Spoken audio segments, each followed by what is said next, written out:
the 1926 Miami hurricane.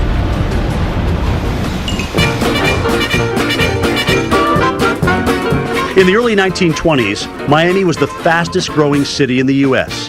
The streets were said to be paved in gold. But the Great Miami Hurricane of 1926 turned the boomtown into a bust. The 1926 Miami hurricane is the only example we have of a Category 4 hurricane hitting a developed city. And at the time, they thought that this was a worse disaster than the great earthquake of 1906 that devastated San Francisco. It was a big-time disaster in a major American city.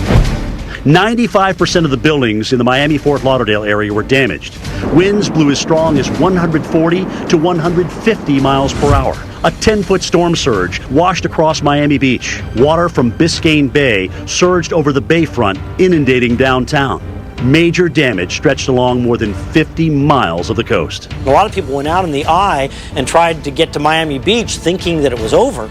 And now they're on the causeway. The second half of the storm comes and they get washed off the causeways.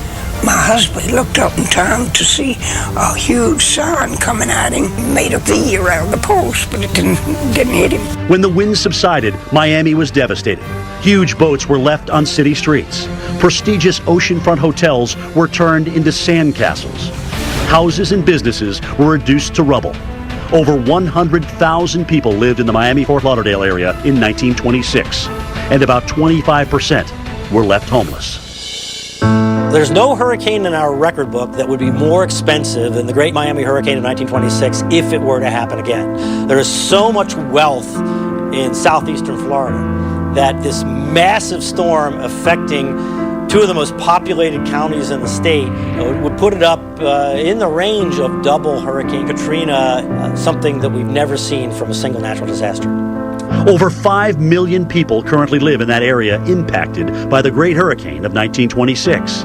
If the same exact storm happened today, damage could add up to as much as $160 billion or more, far more than any Atlantic hurricane currently on record.